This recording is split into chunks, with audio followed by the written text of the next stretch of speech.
2025 has been wild for gamers. We have seen some games spark outrage, like Assassin's Creed Shadows, stirring controversy even before it was launched. Others were just plain broken. I'm looking at you, Mind's Eye. But amidst the chaos, a few titles have been captured our attention, stood out from the noise, and now a real shot at winning at all. So let's check out the games that were actually making an impact and might just end up taking the Game of the Year award. First up is Kingdom Come Deliverance 2, launched on February 4th across PC, PlayStation, and Xbox.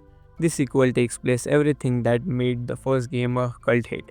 The gritty realism, the no dragons just dirt medieval vibe, and those RPG systems that actually make you think. And cranks up to 11. It's not your usual hack and slash fantasy ride. You got manual sword combat that feels more like a fencing match than a button mash. Armor layering like you are dressing for a reconnaissance fair. And yeah, you still gotta eat, sleep, and maybe even wash occasionally if you want NPCs to take you seriously. No power fantasies here, this game makes you earn every inch of your progress. You're back as Henry, the blacksmith turned knight, with a heart of gold and the sword skills of a guy who just learned which end is sharp. This time the story is bigger and the maps doubled in size. The politics crazy. Warhouse Studio really delivered a fabulous masterpiece this time too. Next up we have got Split Fiction, and let's just say, this one's messing with the rules in the alright ways. Developed by Hazelight Studios, the same minds behind It Takes Two, this action-adventure title throws two writers in a little narrative nightmare, trapped inside their own books, forced to navigate the chaos they themselves created. One's a detective from a black and white world, other is a rebel from dystopian sci-fi future. And somehow their stories are colliding in the weirdest and the most creative ways possible. Gameplay-wise, it's a pure co-op genius. You and your partner playing constant split screen even online, and each level completely reinvents itself. From puzzle solving and platforming to genre blending boss battles. One moment you're sneaking through a Noir Jazz club, the next you're dodging lasers in a cyberpunk factory.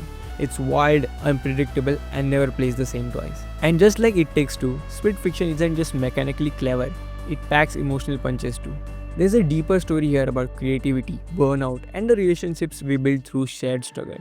Plus, with strong sales, is building some serious momentum. The first Berserker Kazan burst onto the scene on March 27, quickly making waves in the action RPG scene. Developed by Neopol, this game puts you in the role of General Kazan, a legendary hero wrongfully accused of treason.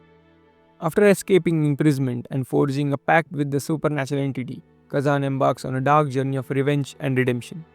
The game's cinematic storytelling, memorable characters, and standout voice acting, especially by Ben Starr, add a real depth to the experience. Combat is fast, brutal, and deeply customizable. With its gripping story, rewarding gameplay, Souls-like structure, and stylish visuals, the first Berserker Kazan is already a strong Game of the Year contender. Hell never sleeps, and neither does the Doomslayer. Doom the Dark Ages takes the iconic Doomslaying chaos of the franchise and drops it into brutal medieval hellscape. It's dark, it's gritty, and it's dripping with the kind of armored sci-fi energy.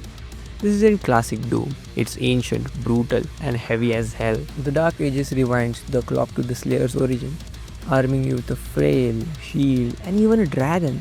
It's not just run and gun anymore, it's ride, smash, and slay your way through the medieval hell. Combat is still intense and gory, but the flow is different.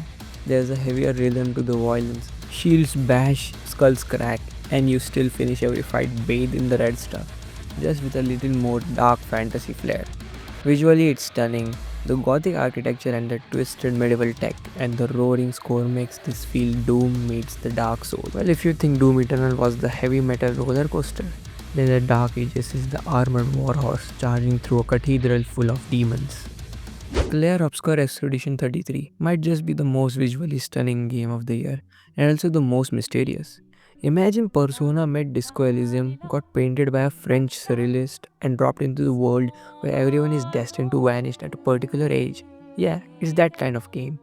Set in the haunting, dreamlike version of France, the story follows a team of unlikely heroes as they try to break a deadly cycle. But don't let the artsy vibes fool you. The combat is seriously slick. It's turn-based, but the fast, stylish, and deeply strategic. Think Final Fantasy meets Sekiro precision. You will be timing perfect dodges, aiming spells in real time, and constantly swapping party roles to adapt on the fly. It's just not beautiful, it's challenging.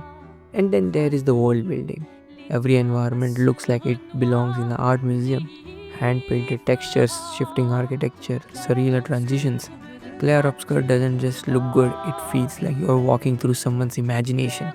It's rare for a game. Expedition 33 has already proven itself as one of the most unique RPG and memorable releases of this year. So these are the games that I think have the best shot at landing a spot in the Game of the Year nominees. Of course, we are only a part way through the year and there's still plenty of exciting titles on the horizon.